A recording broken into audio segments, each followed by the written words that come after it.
अल्हम्दुलिल्लाहि रब्बिल आलमीन वल आक़िबतु लिल मुत्तक़ीन वस्सलातु वस्सलाम अला सय्यिदिल मुरसलीन सय्यिदिना मुहम्मदिन ख़ातमिन नबिय्यीन व अला आलिहि व अस्हाबिहि अजमाइन। अम्मा बाद, अऊज़ु बिल्लाहि मिनश शैतानिर रजीम, बिस्मिल्लाहिर रहमानिर रहीम। व अन्किहुल अयामा मिनकुम वस्सालिहीन मिन इबादिकुम व इमाइकुम इन यकूनु फुक़रा युग़निहिमुल्लाहु मिन फ़ज़लिहि वल्लाहु वासिउन अलीम। सदक़ल्लाहु मौलानल अज़ीम। क़ाल क़ाल रसूलुल्लाह सल्लल्लाहु अलैहि वसल्लम मन इस्तताअ मिनकुमुल बाअता फ़ल्यतज़व्वज फ़इन्नहु अग़ज़्ज़ु लिलबसर व अहसनु लिलफ़र्ज व मन लम यस्तति' फ़अलैहि बिस्सौम फ़इन्नहु लहु विजा औ कमा क़ाल रसूलुल्लाह सल्लल्लाहु अलैहि वसल्लम। सदक़ रसूलुहुन नबियुल करीम व नहनु अला ज़ालिका लमिनश शाहिदीन वश्शाकिरीन वल्हम्दुलिल्लाहि रब्बिल आलमीन। बहुत ही मुकर्रम और मोहतरम और मुबज्जल और मुफद्दल उलमाए किराम, असातीन इल्म व फ़ज़ल और मेरे मोहतरम दोस्तों और बुज़ुर्गों और बहुत प्यारे हमारे 40 दुल्हे और 40 बेटियां दुल्हने, सब आमीन कहें। अल्लाह तबारक व ताला हम सब के आने को कबूल फरमाए, अल्लाह हमारे बैठने को कबूल फरमाए। इस वक्त में जो बात आपके सामने करना है, मुख्तसर बात करना है, लेकिन उससे पहले क्योंकि जैसे बहुत खामोश खामोश आप बैठे हैं, मैं चाहता हूँ कि 4 नियतें कर ले, करेंगे सब इंशाअल्लाह। 4 नियतें कर ले। सबसे पहली नियत करें, और ये चारों चीज़ें डायरेक्ट कुरान करीम से। सबसे पहले ये नियत करें कि हम गौर से सुनेंगे इंशाअल्लाह। बोले इंशाअल्लाह बोले। आज तो यहाँ मुझे ऐसा लगता है कि सबका निकाह पढ़वाना है। ऐसे ठंडे ठंडे बैठे हुए हैं आप। भाई जो दूल्हा होता है ना, वो कुछ देर के लिए शर्मिला होता है, वो कुछ नहीं कहता है, लेकिन आप सब मालेगांव वाले, आप सबका निकाह तो नहीं ना। और अभी मुझे किसी ने कहा कि ये दूल्हे कितने परेशान है, बारिश का मौसम है, 3 घंटे से यहाँ बैठे हैं। मैंने कहा ये तो निकाह के पहले का हाल है, खुतबा निकाह के बाद तो और भी परेशानियाँ शुरू हो जाएगी। ये तो अभी सिर्फ एक झलक है, क्या तकलीफ है। खैर मेरे प्यारो, आप पूरा मजमा सबसे पहले कहें हम सुनेंगे इंशाअल्लाह। बोलो सुनेंगे इंशाअल्लाह। और नंबर 2, जो बातें सुनेंगे बोलो उस पर अमल करेंगे। बोलो उस पर अमल करेंगे। और नंबर 3, हमेशा अल्लाह से माफ़ी मांगेंगे। बोलो हमेशा। इस वक्त के हालात में सबसे ज़्यादा ज़रूरत है अल्लाह से माफ़ी मांगने का। और चौथा, कोई भी काम करे ये सोच कर करे, एक न एक दिन मुझे अल्लाह के पास जाना है और अल्लाह के सामने मुझे जवाब देना है। तो ये 4 बातें कुरान करीम ने फरमाया हर वक्त हमारे जहन में होना चाहिए। तो चलो पहली बात बोलो हम सुनेंगे इंशाअल्लाह। नंबर 2, अमल करेंगे। नंबर 3, वक्तन फ़वक्तन अल्लाह से माफ़ी मांगेंगे। और नंबर 4, यकीन है एक न एक दिन अल्लाह के पास जाना है। हर मजलिस में ये नियतें हम करके बैठे। अल्लाह ने फरमाया वक़ालू समिअना व अताना गुफ़रानक रब्बना व इलैकल मसीर। अल्लाह तबारक व तआला फरमाते मेरे जो नेक बंदे और बंदियाँ, सबसे पहला काम होगा समिअना, हम सुनेंगे बोलो इंशाअल्लाह। व अताना, हम अमल करेंगे बोलो इंशाअल्लाह। गुफ़रानक रब्बना, हर कदम कदम पर हम कहेंगे अल्लाह तू हमें माफ़ कर दे, अल्लाह तू हमें माफ़ कर दे। व इलैकल मसीर, और हम सबको एक न एक दिन अल्लाह को जवाब देना है। तो ये चारों चीज़ों को सामने रखकर जो पॉइंट पर पॉइंट मुझे बात करना है, अल्लाह हमको अमल की तौफीक अता फरमाए। सबसे पहले मुझे बात कहना है, सबसे मुबारक निकाह जो इस दुनिया में हुआ, वो सबसे मुबारक और सबसे बेहतरीन निकाह वो किन का निकाह था? एक तरफ हज़रत अली रदी अल्लाह ताला अन्हु और एक तरफ नबी की बेटी बोलो हज़रत फ़ातिमतुज़ ज़हरा रदी अल्लाह ताला अन्हा। बहुत प्यारा निकाह, बहुत सादा निकाह। और हमारे आका मोहम्मद रसूलुल्लाह सल्लल्लाहु अलैहि वसल्लम की लाडली बेटी का निकाह। लेकिन आपको मालूम है जब निकाह हो गए, हजरत अली रदी अल्लाह ताला अन्हु शोहर बन गए, हजरत फातिमा रदी अल्लाह ताला अन्हा हजरत अली की बीवी बन गई, उस वक्त हमारे नबी घर में तशरीफ लाए। एक तरफ हजरत अली रदी अल्लाह ताला अन्हु को बिठाया, एक तरफ हजरत फातिमा रदी अल्लाह ताला अन्हा को बिठाया। जाहिर बात है हमारे नबी अब्बा थे, बेटी को अलविदा करना था। हर अब्बा जब अपनी बेटी को अलविदा करता है तो आंखें भरी होती है। हमारे आका सल्लल्लाहु अलैहि वसल्लम की आंखों में आंसू थे और हमारे नबी ने क्या फरमाया सुनना, यह हमारे लिए बहुत बड़ा नमूना है। हमारे नबी ने हजरत अली से फरमाया, अली तुम मेरे बेटे की तरह हो, मैं नबी हूँ, मैं तुम्हारे अब्बा की तरह हूँ, लेकिन अली एक बात का ख्याल करना, अगर मेरी बेटी फातिमा से कोई गलती हो जाए तो माफ कर देना, मेरी बेटी फातिमा से गलती हो जाए तो माफ कर देना। और हमारे नबी सल्लल्लाहु अलैहि वसल्लम का जुमला कितना प्यारा, क्योंकि मेरी बेटी फातिमा को अब्बा की तरबियत मिली है, अम्मा की तरबियत नहीं मिली है। हजरत फातिमा तो 6 साल की थी जब इनकी अम्मा अल्लाह को प्यारी हो गई, इनको अब्बा की तरबियत मिली है।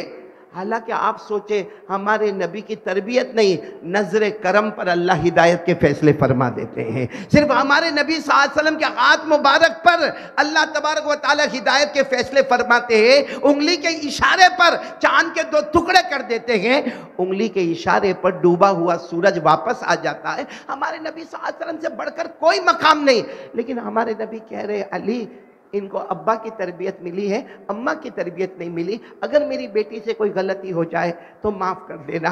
इतना हजरत अली रदी अल्लाह ताला अन्हु से फरमाया। फिर हमारे नबी ऐसे मुतवज्जे हुए और अपनी बेटी से कहा, बेटी फातिमा आज तक तुम्हें मोहम्मद की बेटी कहा जाता था, आज तक तुम्हें नबी की बेटी कहा जाता था, आज तक टाइटल नंबर 1 ये था कि तुम मोहम्मद की बेटी हो, अब आज से तुम्हारा टाइटल नंबर 1 हो गया, तुम अली की बीवी हो। बेशक तुम मोहम्मद की बेटी हो, मगर वो अब टाइटल हो गया नंबर 2 पे, नंबर 1 पर तुम अली की बीवी हो गई हो। और फिर हमारे नबी ने सर पर हाथ रखकर कहा, बेटी फातिमा अली गरीब है, अली मिस्किन है, उनके पास ज्यादा लंबा चौड़ा घर कारोबार नहीं है, इसलिए कोई ऐसी चीज कभी मत मांगना कि जिससे अली को तकलीफ हो जाए। अपनी जिंदगी में इसका ख्याल करना, अपने शोहर का हक अदा करना, और कभी ऐसी चीज मत मांगना जिससे हजरत अली को तकलीफ हो जाए। मेरे प्यारो, आज सबसे ज्यादा परेशानी दुल्हा दुल्हन के आने के बाद आपने देखा होगा दोनों के घर वालों की तरफ से होता है। अगर हमारी बेटी ने एक फोन कर दिया कि मुझे मेरी सास से ये तकलीफ हुई, या मेरे शोहर से ये तकलीफ हुई, मेरी देरानी से तकलीफ हुई, मेरी जेठानी से तकलीफ हुई, हमारे यहाँ एक लड़ाई झगड़ा इख्तिलाफ, और वो इख्तिलाफ इतना आगे बढ़ा, इतना आगे बढ़ा, इतना आगे बढ़ा कि तलाक तक की नौबतें आ जाती है। काश हम हमारे आका मोहम्मद रसूलुल्लाह सल्लल्लाहु अलैहि वसल्लम के तवाज़ु, आपकी आजिज़ी, आपकी इनकिसारी, आपका कैसे अपने दामाद को समझाना, कैसे अपनी बेटी को समझाना, ये उसवा अगर हमारे पास हो तो हमारे घर भी आबाद रहेंगे। इसलिए सबसे पहली बात यह है कि आजकल हस्बैंड वाइफ में, मियाँ बीवी में जो लड़ाई झगड़े तलाक इख्तिलाफात, मेरे प्यारों हाथ जोड़कर हम भीख मांगते हैं, इससे बहुत एहतराज करें। आप ये न समझे आजकल के हमारे दुल्हे क्या समझते हैं, मैं मर्द हूं ना, अल्लाह ने मुझे तलाक का परमिशन दिया है ना, मैं जब चाहूंगा तलाक दे दूंगा, मेरा क्या जाएगा, मुझे और कोई लड़की मिल जाएगी, और कोई औरत मिल जाएगी। हम ये नहीं सोचते मेरे प्यारों, जिस औरत का हमने मजाक उड़ाया है, जिस औरत को हमने डांटा है, मेरे प्यारों अगर उसकी एक बद्दुआ हो गई, अल्लाह तबारक व ताला और हमारे आका सल्लल्लाहु अलैहि वसल्लम ने फरमाया कि कोई मजलूमा या मजलूम जब बद्दुआ करता है, अल्लाह और उसके दरमियान में कोई पर्दा नहीं होता है। मेरे दोस्तों, हम बर्बाद और तबाह हो जाते हैं। इसलिए आपसे कहूँगा, कोई कमाल नहीं है। जैसे वो आपने सुना होगा एक सहाबी जिनका नाम हजरत अंजशा, बोलो क्या नाम, हजरत अंजशा रदी अल्लाह ताला अन्हु, कुछ बीवी का मामला हुआ, हजरत अंजशा रदी अल्लाह ताला अन्हु ने अपनी बीवी को मारा। हजरत अंजशा रदी अल्लाह ताला अन्हु सहाबी थे, अपनी बीवी को मारा। अल्लाह के रसूल पाक सल्लल्लाहु अलैहि वसल्लम को खबर मिली, हमारे आका सल्लल्लाहु अलैहि वसल्लम के चेहरे का रंग बदल गया और हमारे नबी ने फरमाया, अदरबत इम्रातक, तुमने अपनी बीवी को मारा।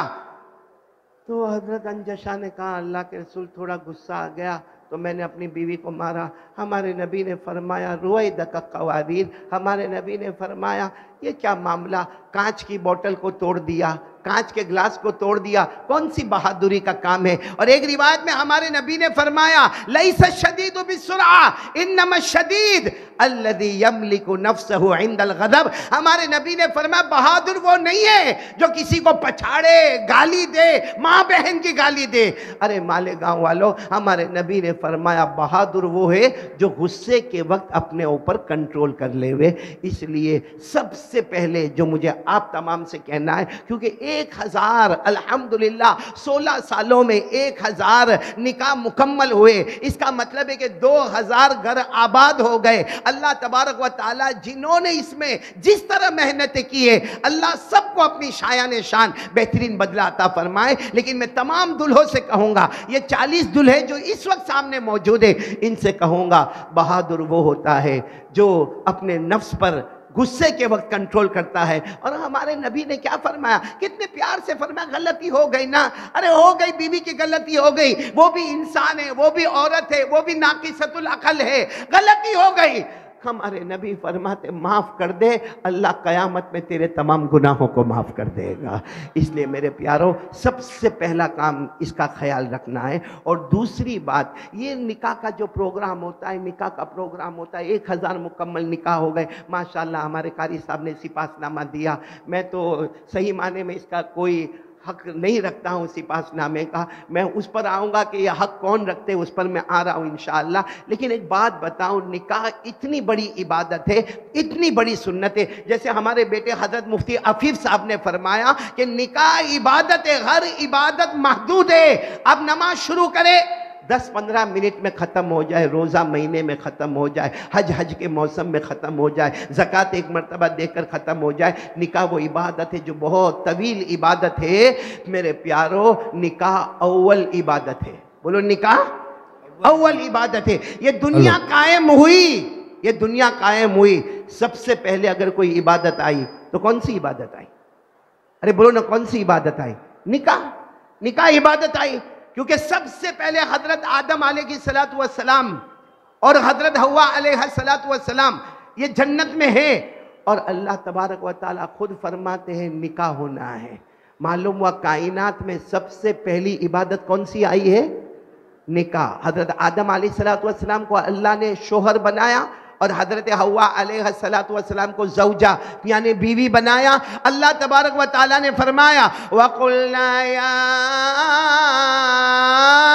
आदम उस्कुन अंत व ज़ौजुकल जन्ना व कुला मिनहा रगदन हैथु शि'तुमा।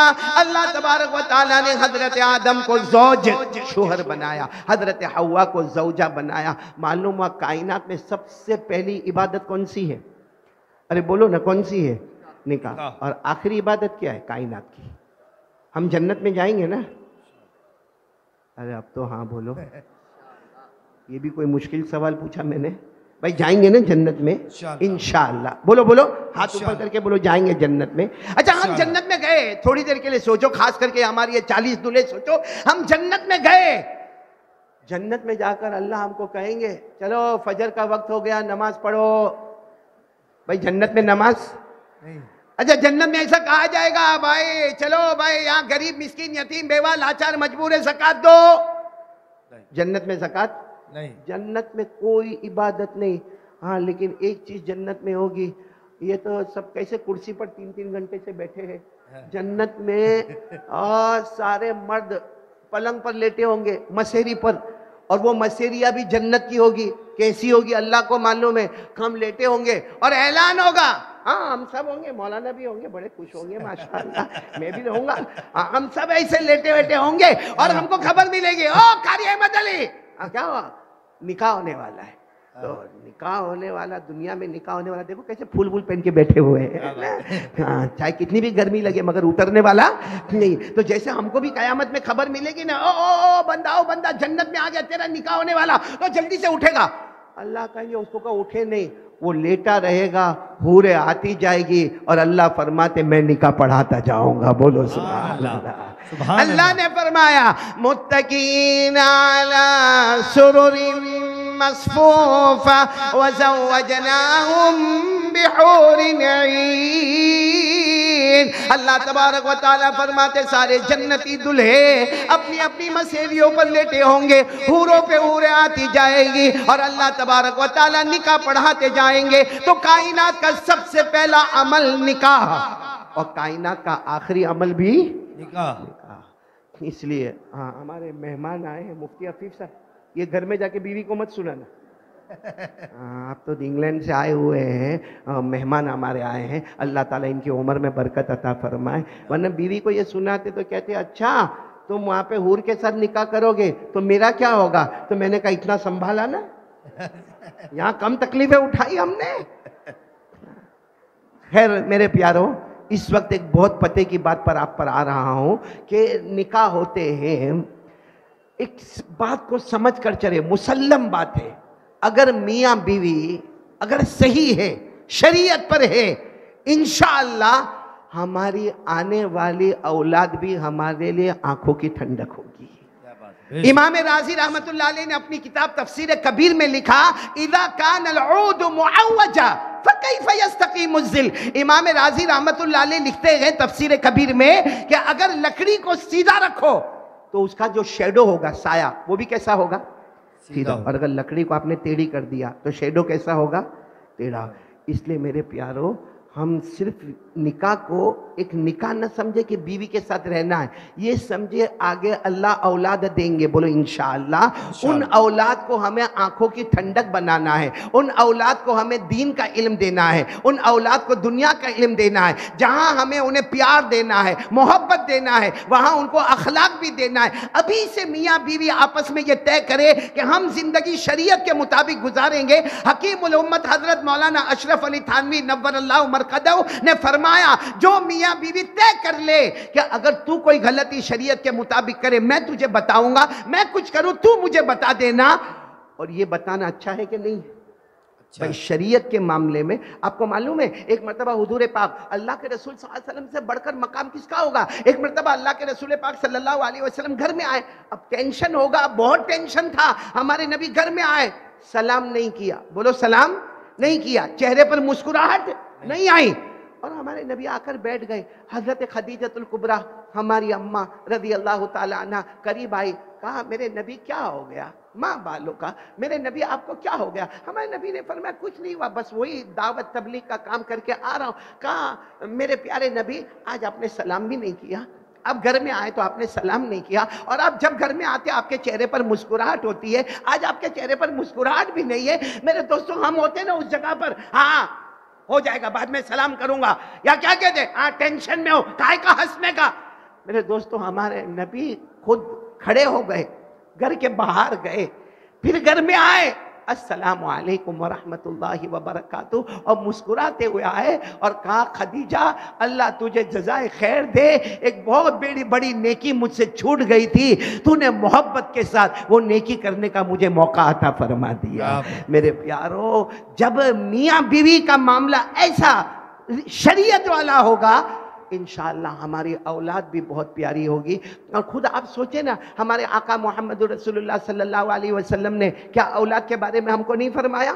हमारे नबी सल्लल्लाहु अलैहि वसल्लम का जब निकाह हुआ हजरत उम्मे सलमा, किनके साथ हुआ, हजरत उम्मे सलमा रज़ी अल्लाह ताला अन्हा के साथ निकाह हुआ। उस वक्त हजरत उम्मे सलमा एक बच्चा लेकर आई, बच्चे का नाम है आम्र, बोलो बच्चे का नाम है आम्र।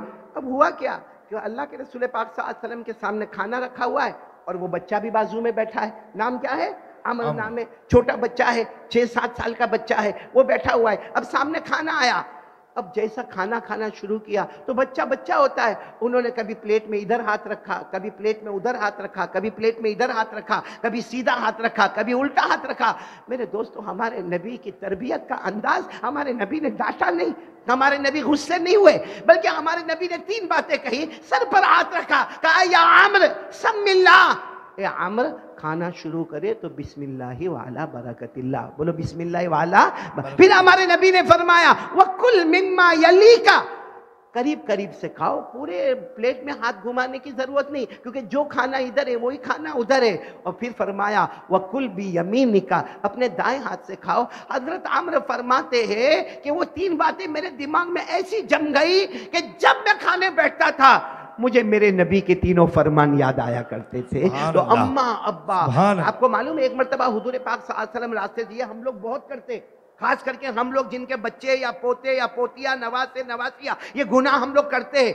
क्या करते हैं, अब बच्चा हमारा दूर चला गया या पोता पोती नवासा नवासी हमसे दूर चले गए, तो हम क्या करते हैं मालूम है, अपने हाथ को बंद करेंगे, देख मैं तेरे लिए कुछ लाया हूं, आजा आजा आजा, I have brought from you, this is your present, come here come here come here. हालांकि हमारे हाथ में कुछ होता। एक मरतबा हमारे आका सल्लल्लाहु अलैहि वसल्लम मदीने की गली से गुजर रहे थे, एक औरत ने ऐसी मुट्ठी को बंद किया था और अपने बच्चे को कह रही थी आ जाओ आ जाओ आ जाओ बच्चा आ जाओ, ताल ताल ओती का, ताल ओती का, ए बच्चा इधर आ जाओ, मैं तुमको देने वाली हूँ, मैं तुमको बहुत अच्छी चीज देने वाली हूँ, आ जाओ। अब वो बच्चा आए ना आए, हमारे नबी उस औरत के पास आए, कहा तुम्हारे हाथ में बच्चे को देने के लिए है? कहा कि हाँ है। मुट्ठी खोली तो खजूर है। कहा वो बच्चा आएगा तो मैं उसको खजूर दूंगी। हमारे नबी ने फरमाया अच्छा है तुम्हारे हाथ में खजूर है और तुम देने वाली हो, अगर खजूर न होता ऐसा ही धोखा देकर तुम अपने बच्चे को बुलाती, ये झूठ होता और कयामत में इसका जवाब देना पड़ता, ये झूठ होता और कयामत में इसका जवाब देना पड़ता। इसलिए मैं आपसे कहूँगा मेरे प्यारो, शादियाँ होती है, औलादों का भी सोचना होता है, उनकी तरबियत का सोचना है। आज हमारे जवान, अल्लाह माफ़ करे अल्लाह माफ़ करे, हमारे ये मोबाइल की दुनिया, ये बीड़ी, ये सिगरेट, ये तंबाकू, ये गुटखा, ये मोबाइल, ये फेसबुक, ये व्हाट्सएप, ये स्टेटस, मेरे प्यारो, अभी मैं एक बात कर रहा हूँ, हमारे हजरत शेख सुलेमान मोगलिया, मेरे शेख फ्रांस में रहते, फ्रांस में। अब मैं कैसे फ्रांस पहुंचा, कैसे उनके हाथ पर बैयत हो गया, वो एक बहुत लंबा चौड़ा वाकिया है। सिर्फ इतना बताऊं, आप दुआ करें अल्लाह उनकी उम्र में बरकत अता फरमाए। बहुत बड़े आलिम रब्बानी कहो, फैज़ सुबहानी कहो, बल्कि अपने ज़माने के कुतुब कहो, जो मेरे शेख है हजरत शेख सुलेमान मोगलिया दामत बरकातुहुम। इतना अजब मामला, इतनी अजीब बात उन्होंने बताई। उन्होंने फरमाया हजरत इब्राहिम ने अपने बेटे के गले पर छुरी रखी। बोलो रखी नहीं रखी? रखी। आज़्म मुसम्मम के बेटे को ज़बा करना है। बोलो बेटे को ज़बा। उन्होंने कहा हम में से कौन है जो अपने बेटे के गले पे छुरी रखे? हजरत इब्राहिम ने किया। वो अलग बात है कि अल्लाह ने जन्नत का दुम्बा भेजा, वरना हजरत इब्राहिम खलीलुल्लाह अपने इरादे में पक्के थे कि मुझे अपने बेटे के गले पर छुरी चलाना है। इसीलिए अल्लाह ने फरमाया इन्ना हाज़ा लहुवल बलाउल मुबीन व फदैनाहु बिज़िब्हिन अज़ीम। मेरे शेख हजरत शेख सुलेमान मोगलिया दामत बरकातुहुम, अल्लाह उनके उम्र में बरकत अता फरमाए। फरमाया कौन है जो अपने बेटे के गले पे छुरी रखे? जाहिर बात है पूरा मजमा कहेगा हम में से कोई अपने बेटे के गले पे छुरी नहीं रख सकता। कहा नहीं रख सकते, एक काम तो कर सकते हो। कहा क्या काम? कहा आपका जो मोबाइल का गलत फॉर्मेट है, आपके मोबाइल का जो गलत फॉर्मेट है उस पे छुरी रख के डिलीट करो। अगर इब्राहिम अपने बेटे के गले पे छुरी रखते गए, अल्लाह खलीलुल्लाह बनाते गए। आज के ज़माने में मोबाइल के गलत फॉर्मेट को डिलीट कर लो, अल्लाह तुम्हें भी खलीलुल्लाह बना देगा। सुभान अल्लाह, सुभान मेरे प्यारो। लेकिन और हजरत ही फरमाते हैं मौत और हमारी गफलत। आज ये कितने बैठे, ये मैं कसम खाऊं तो गलत नहीं होगा, यहाँ बहुत बड़ा मजमा बैठा है जिन्होंने आज फजर की नमाज नहीं पढ़ी है। यहाँ आए, निकाह में आए, शादी में आए, कारी अनवर को हमें सुनना है, हमें समूह लगन देखना है, हमें ग्रुप वेडिंग देखना है, हमें कारी अहमद अली का बयान सुनना है। कयामत में अल्लाह एक भी मर्तबा नहीं पूछेगा कि तूने कारी अहमद अली का बयान सुना था या नहीं सुना था, लेकिन सबसे पहले अल्लाह कयामत में ये पूछेंगे मेरा बंदा नमाज पढ़ा था कि नहीं पढ़ा था। समझ लो मेरे दोस्तों, मौत से मेरे शेख हजरत शेख सुलेमान मोगलिया दामत बरकातुहुम फरमाते, अल्लाह उनकी उम्र में बरकत अता फरमाए, मौत से खतरनाक चीज है गफलत। क्योंकि मौत आएगी, जिंदगी खत्म हो जाएगी, गफलत आएगी तो अल्लाह जल्ल जलालू हमसे दूर हो जाएंगे। अल्लाह की मारिफत हमसे दूर हो जाएगी। इसलिए मेरे प्यारों, एक तो मियाँ बीवी के साथ सुलूक अच्छा करना, अपने आने वाले बच्चों की सही तरबियत करना। और एक बात और बता दूं, जो ख़ास तौर पर सब घरों में ये प्रॉब्लम आता है, शादी के बाद माँ की अहमियत घर में कम हो जाती है। माँ की अहमियत, ए मेरे प्यारों, माँ माँ है। शादी हो जाए हमारी, फिर भी हमारी माँ, बोलो, माँ है। शादी न हो तब भी वो हमारी, मैं आपको बहुत जल्दी बता रहा हूँ मेरे प्यारों, माँ की दुआ से कहाँ आदमी जाता है और बद्दुआ से कहाँ गिरता है। और ऐसे नहीं, मैं दो बुजुर्गों के वाक़यात बयान करता हूँ आपके सामने, आप सिर्फ तवज्जो से सुनना। आपने नाम सुना होगा हजरत बायजीद बुस्तामी, बोलो नाम सुना नहीं सुना? हाँ, माँ बेचारी बीमार है और माँ ने रात को बिस्तर पर कहा होगा ईशा की नमाज के बाद, बेटा बहुत प्यास लगी है, जरा पानी पिला देना बेटा। ओ बेटा बायजीद, जरा मुझे पानी पिला देना, बहुत प्यास लगी है। वो बेटा उस वक्त गए और जाकर ठंडा ठंडा पानी लेकर आए, लेकिन लेकर आए तो माँ की तो आंख लग गई और माँ सो गई है। वो बेटा बायजीद बुस्तामी, वो ठंडी का मौसम, चिलचिलाती ठंडी, वो पानी का कटोरा लेकर खड़े, माँ सोइए। बिल्कुल तहज्जुद का आखिरी वक्त होता है, माँ की आंख खुलती है तो माँ कहती है कि बेटा सामने क्यों खड़े हो, एक कटोरे में क्या लेकर खड़े हो? तो कहा अम्मा आपने पानी मंगवाया था। हाँ पानी मंगवाया था, तो पानी मुझे जगा के पिला देते। कहा माँ कई रातें खड़ा हो जाता, लेकिन आपको मैं तकलीफ नहीं दे सकता, उस वक्त से मैं पानी लेकर खड़ा हूँ। माँ आप पानी पी लोगी, आपका मुझ पर बहुत बड़ा एहसान होगा। उस वक्त माँ की जुबान मुबारक से निकलता है, बेटा जा, तुझे कोई मिले न मिले, आज ये माँ दुआ देती है, तुझे पैदा करने वाला अल्लाह मिल जाएगा। मेरे दोस्तों, बायजीद बुस्तामी अपने जमाने के इतने बड़े आलिम रब्बानी, इतने बड़े आलिम रब्बानी कि सिर्फ मैं आपको एक बात बताऊं कि हजरत बायजीद बुस्तामी जब एक मरतबा तकरीर करने आए, मालूम नहीं कितना लंबा मजमा था, और ऐलान हो गया बायजीद बुस्तामी किसी की मुलाकात नहीं करेंगे। भाई इतना बड़ा मजमा है, एक आदमी कैसे मुलाकात करे? ऐलान हो गया कि बायजीद बुस्तामी किसी की मुलाकात नहीं करेंगे। एक जवान बेचारा बहुत लंबा सफर करके आए थे और सिर्फ इसलिए आए थे कि अल्लाह मुझे बायजीद बुस्तामी की मुलाकात करना है, मैं इनको बहुत सुनता हूँ, इनको बहुत मोहब्बत करता हूँ। लेकिन ऐलान हो गया कोई बायजीद बुस्तामी की मुलाकात ना करे। उस जमाने में घोड़ा गाड़ी तैयार होती थी, सवारी तैयार है, बायजीद बुस्तामी सीधे बैठ जाएंगे। अब बायजीद बुस्तामी चलने लगे, मजमा पूरा छटता गया। वो जवान जो बेचारा आया था वो अल्लाह को कहने लगा, अल्लाह मुलाकात तो नहीं हो सकती, कम से कम अल्लाह मुझे उनका चेहरा तो बता दे। खैर वो जवान दौड़ता दौड़ता वो सवारी के पास पहुंच गया, बायजीद बुस्तामी को गौर से देखा, मुलाकात करने की हिम्मत नहीं थी। मेरे दोस्तों, लिखा है, किताबों में लिखा है कि जवान का जब इंतकाल होता है, जवान का इंतकाल होता है, किसी के ख्वाब में वो जवान आते हैं, कहते हैं अल्लाह ने मेरी मगफिरत कर दी। कहा क्यों मगफिरत कर दी? कहा अल्लाह ने फरमाया तूने मेरे एक वली को मोहब्बत से देखा था, आज तू कब्र में आया मेरा बंदा, मैं भी तुझे मोहब्बत से देखने वाला हूं। मेरे प्यारों, वो हजरत बायजीद बुस्तामी की शान जो हुई है कि उनको देखने पर अल्लाह मगफिरत के फैसले फरमाए, वो किसकी दुआ थी? वरना आलिम तो बहुत है, हाफिज भी बहुत है, कारी भी बहुत है, मुकर्रिर भी बहुत है, लेकिन माँ की खिदमत जो चमकाती है वो कोई नहीं चमका सकता। और आप सबको ताज्जुब होगा, एक तफसीर की किताब है अरबी ज़ुबान में, बहुत बेहतरीन तफसीर है, जिस तफसीर का नाम है तफसीर कश्शाफ, तफसीर कश्शाफ। और लिखने वाले इतने ज़बरदस्त आलिम है अल्लामा ज़मख़शरी रहमतुल्लाह अलैह। अगर आप पढ़े ना उस तफसीर को, इतनी हार्ड अरबी और फसाहत और बलागत और तलाकत और सलासत, यहाँ तक कि किरात सबा में अगर कोई मालिकी यौमिद्दीन पढ़ता है, कोई मलिकी यौमिद्दीन पढ़ता है, तो मालिक में क्या फ़र्क हो गया, मलिक में क्या तर्जुमा हो गया।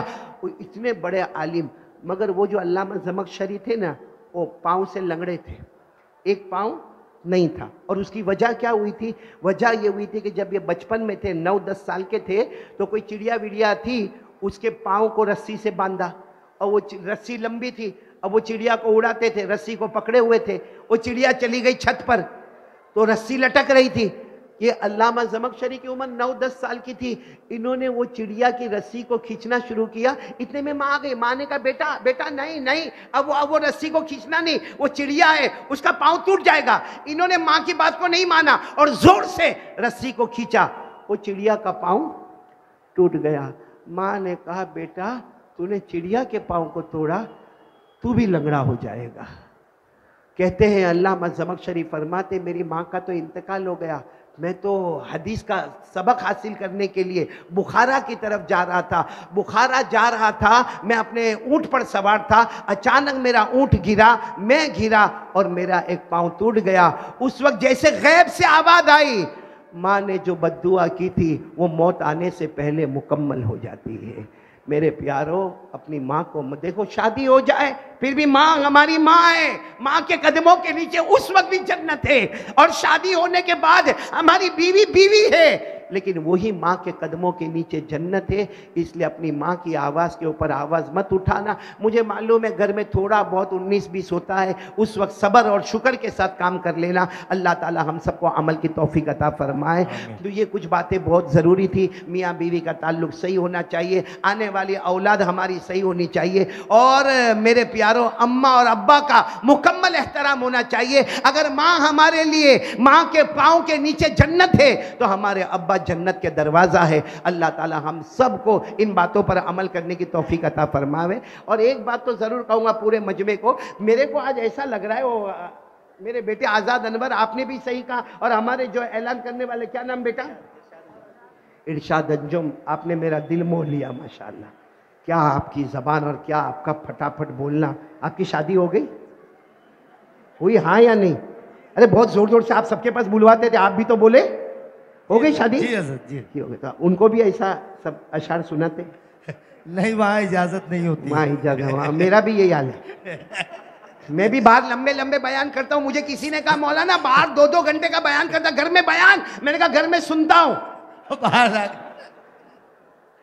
और एक बात आपको बताऊं, ये सारे ओ दुल्हे मियाँ सुनो, ये सब तकरीर अपनी जगह पर, लेकिन ये गांठ बांध के जाना कि बीवी का दिमाग थोड़ा तो गर्म रहेगा।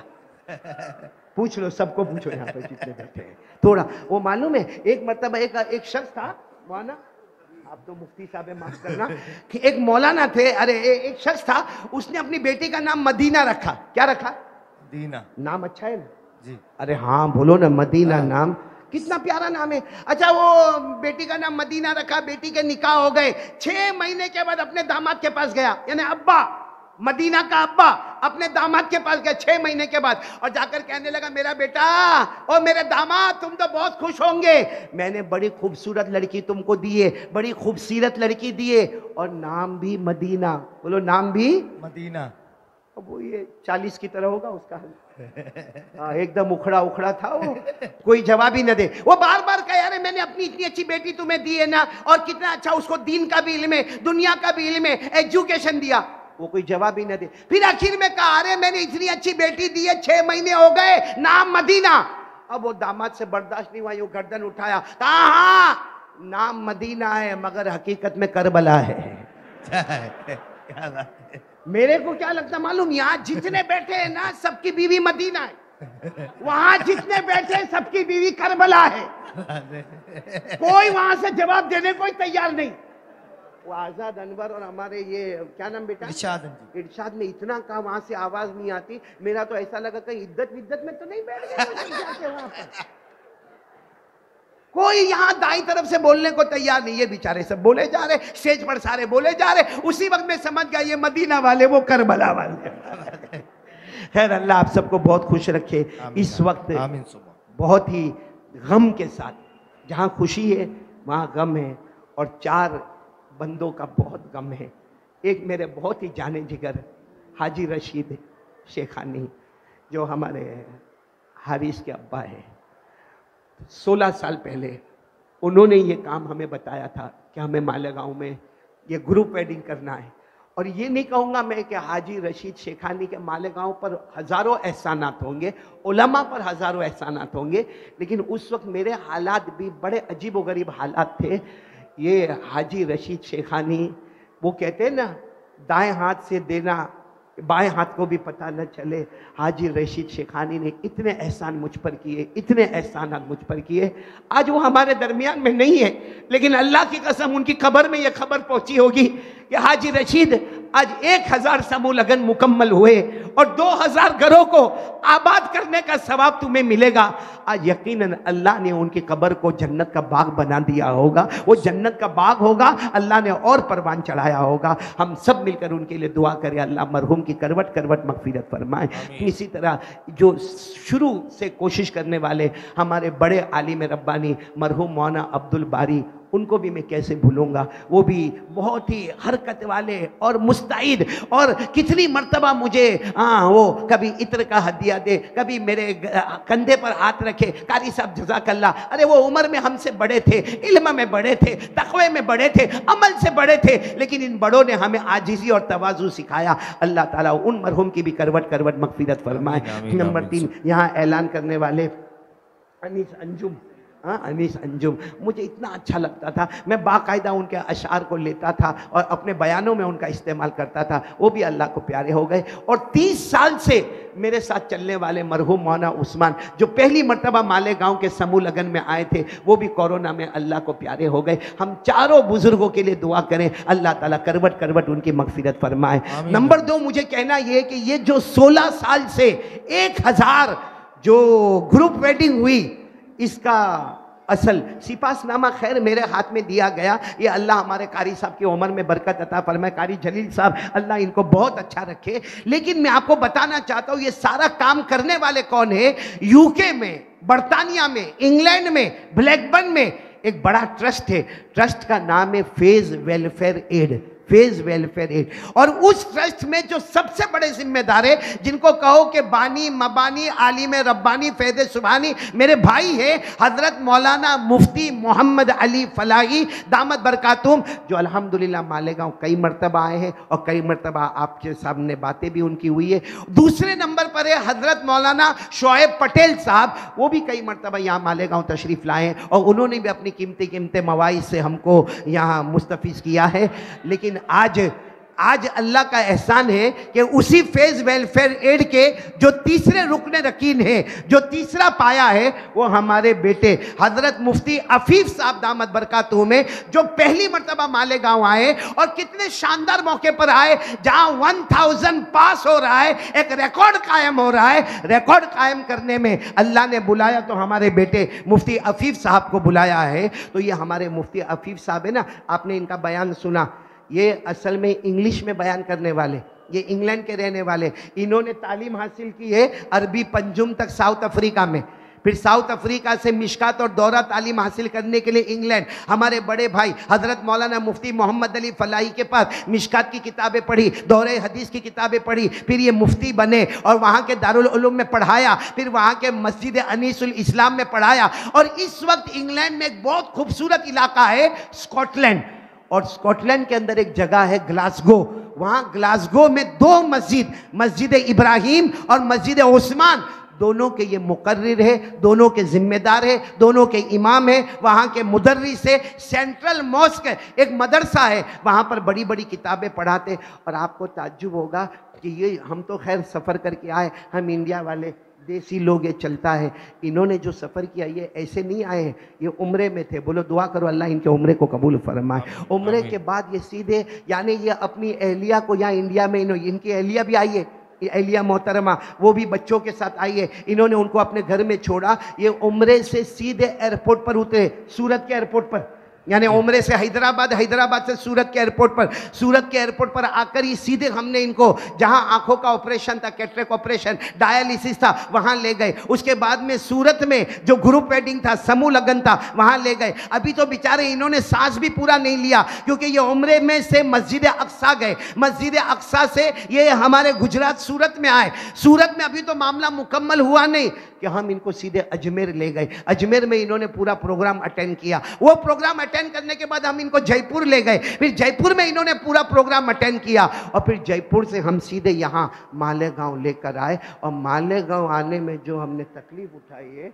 यहाँ का पूरा रास्ता बचता है भाई, कितनी जगह तो रास्ता ही नहीं है। मुफ्ती आफीफ साहब कहने लगे ज़िंदगी में पहली मर्तबा ऐसा रास्ता देखा। मैंने कहा मालेगांव चलो, ज़िंदगी में पहली मर्तबा ऐसे अच्छे अच्छे प्यारे प्यारे लोग भी दिखेंगे। मैंने कहा यहाँ तकलीफ उठाओ, वहां इतने मुबारक उलमा मिलेंगे। मैंने कहा ये रास्ता वल्लदीना जाहदू फीना लनहदियन्नहुम सुबुलना। मैंने मुफ्ती साहब को कहा एक बार मालेगांव आओ, आपका दिल चमक जाएगा।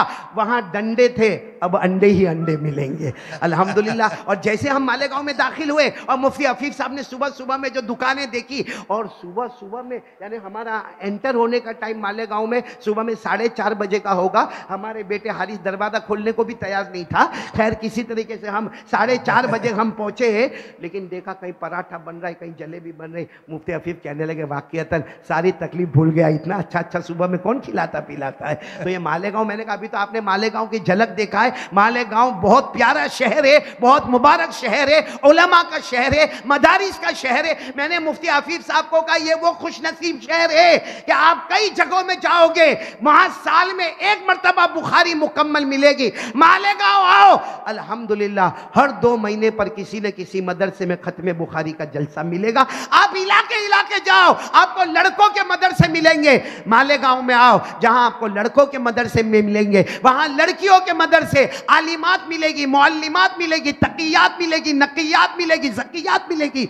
मैंने मुफ्ती हफीज साहब को बहुत खुश करवाया और वो बहुत खुश है माशाल्लाह मालेगांव आकर। और यहाँ आकर जब आज़ाद अनवर आपको सुना तो मुफ्ती हफीज मुझे यूँ हाथ मार कर कहते हैं ऐसा पूरे इंग्लैंड में नमूना मिलता नहीं है। मैंने कहा ले जाओ उठा के, हम तो देने को तैयार है, ले जाओ जितने।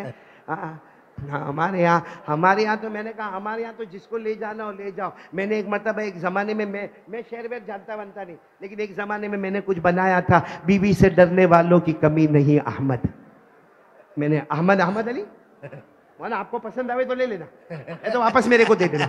बीवी से डरने वालों की कमी नहीं अहमद, बगैर ढूंढे बेशुमार मिलते हैं, जितने चाहो मालेगांव से उठा लो, तरह तरह के उधार मिलते हैं। कारी आज़ाद अनवर ओवरटेक। अल्लाह आप सबको बहुत अच्छा रखे। खैर मैं फिर एक मरतबा फेज वेलफेयर एड के तमाम जिम्मेदारों का, तमाम मुताल्लिकीन का, तमाम मुताल्लिकात का, तमाम माओं का, तमाम बहनों का, तमाम बेटियों का, हमारे भाई हज़रत मौलाना मुफ्ती मोहम्मद अली फलाही का, और इसी तरीके से हज़रत मौलाना शुएब पटेल का, और हमारे मुफ्ती हफीज साहब का, और भी मेरे पास एक लिस्ट है। और वाक़ईतन इन लोगों का शुक्रिया अदा करना बहुत ज़रूरी है। हमारे मौलाना अब्दुल क़य्यूम साहब जो बहुत ही यहाँ मेहनत करने वाले, जैसे हमारे बेटे हारिस ने सब कुछ बता दिया, मौलाना अब्दुल क़य्यूम का, इसी तरीके से मौलाना अब्दुल रहमान साहब जो बहुत ही जवान माशाअल्लाह और मुतहर्रिक और फ़ाअल। मौलाना अब्दुल रहमान साहब आपकी एक ही बीवी है? हाँ? 3 है?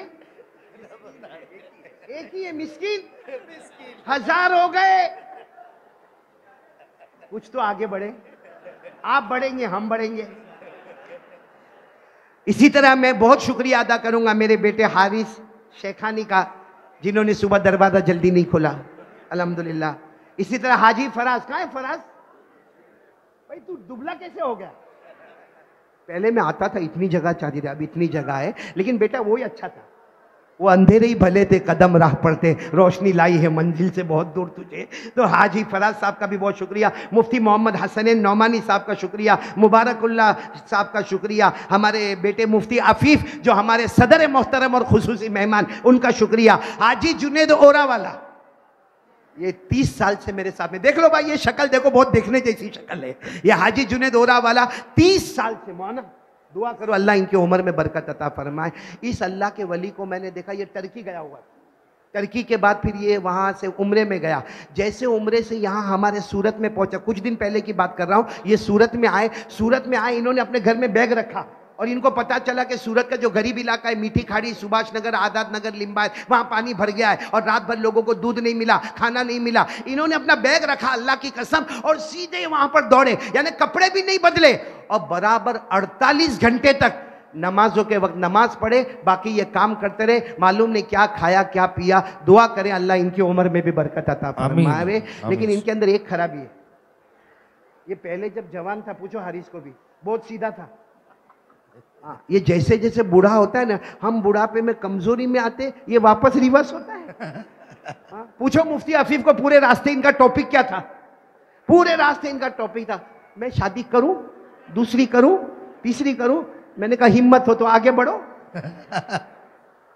अब गया वो जमाना, गया भाई हाजी जुनेद भाई, अब सीधा सीधा हूर का इंतजार करो, हूर का इंतजार। इसी तरह मैं बहुत बहुत शुक्रिया अदा करूंगा हमारे नंदुरबार से आने वाले मेहमान, देखिए ये बैठे हुए मौलाना जावेद नंदुरबार साहब, इनका शुक्रिया अदा करूंगा। इनके साथ मेरे बहुत प्यारे भाई हारून भाई का मैं शुक्रिया अदा करूंगा, उनके अब्बा फारूक भाई का शुक्रिया अदा करूंगा, और हमारे नंदुरबार के बहुत बड़े मास्टर यूसुफ साहब तशरीफ लाए, उनका भी शुक्रिया अदा करूंगा, और हमारे बेटे आजाद अनवर का भी शुक्रिया अदा करूंगा, और मेरे साथ आए हुए मौलाना नौमान साहब और बेटे शाहनवाज साहब और बेटे इमरान साहब, इनका भी बहुत शुक्रिया अदा करूंगा। और ये हमारे सामने जो बैठा हुआ है एजाज, ये हमारे सूरत के कैमरा वाले हैं, इनका भी मैं बहुत शुक्रिया अदा करूंगा। अल्लाह तबारक व तआला सबके जान में, माल में, उम्र में बरकत अता फरमाए। और बेटे हारिस ने जिस अंदाज में शुक्रिया अदा किया, मैं समझता हूं उसके बाद कोई शुक्रिया अदा करने की ज़रूरत नहीं। जो दर्द दिल के साथ हमारे बेटे हारिस ने पूरे मालेगांव का, मैं बस कहता हूं उन्हीं की तायद कर रहा हूं और पूरे मालेगांव का शुक्रिया अदा करता हूं। अल्लाह तबारक व तआला सबके जान माल उम्र में खूब बरकत अता फरमाए, आमीन या रब्बल आलमीन। क्योंकि ऐसा मौका होता है, मुख्तसर बयान करना होता है, फिर कभी इंशाल्लाह बारिश का मौसम मुकम्मल होगा। मैंने मालेगांव वालों से 2-3 वादे किए हैं, रात के वक्त आएंगे, रात का प्रोग्राम होगा। दुआ करें, मैं भी हार्ट का मरीज़ हो गया हूँ, दुआ करें कि अल्लाह ताला मुझे भी शिफा कामिला हाजिर अता फरमाए। एक बहुत ज़रूरी ऐलान है, उसके बाद हम दुआ करेंगे। यहाँ बाहर भी पोस्टर लगा हुआ है, और एक मस्जिद माशाअल्लाह, मस्जिद अब्दुल्ला बिन मसऊद, मस्जिद अब्दुल्ला बिन मसऊद, अल्हम्दुलिल्लाह यहाँ मालेगांव की जो आबादी है, जहाँ तक मेरा अपना अंदाज़ा है, अप्रॉक्सीमेटली 8-9 लाख मुसलमानों की आबादी होगी। इसलिए ज़ाहिरी बात है, महल्ले महल्ले मकतब की ज़रूरत, महल्ले महल्ले मस्जिद की ज़रूरत, महल्ले महल्ले मदरसतुल बनात की ज़रूरत। ये बिल्कुल सही समझ में आने वाली बात है कि जहाँ 8-9 लाख की आबादी हो, वहाँ बच्चों का तालीम, एजुकेशन, दीनी तालीम, दुनियावी तालीम, हाफिज, कारी, आलिम, मुफ्ती, इसी तरीके से डॉक्टर, लॉयर, बैरिस्टर, वकील, सबकी ज़रूरत है मेरे प्यारों।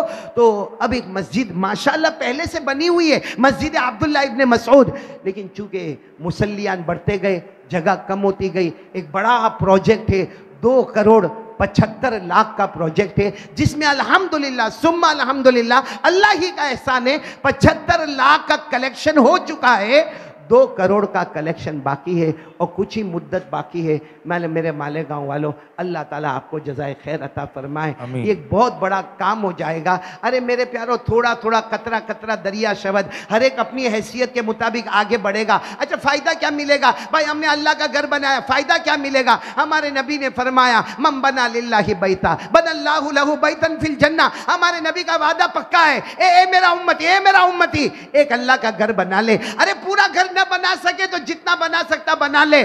फरमाया अल्लाह जन्नत में तेरा महल बनाएगा, यकीनन अल्लाह हमारा जन्नत में महल बनाएगा। तो मेरे प्यारों, मैं आप तमाम से अपील करूंगा कि मस्जिद अब्दुल्ला इब्न मसऊद के लिए आप बिल्कुल जितना हो सके लिल्लाह ताउन करें। अल्लाह तबारक व तआला आपके जान में, माल में, उम्र में खूब बरकत अता फरमाए।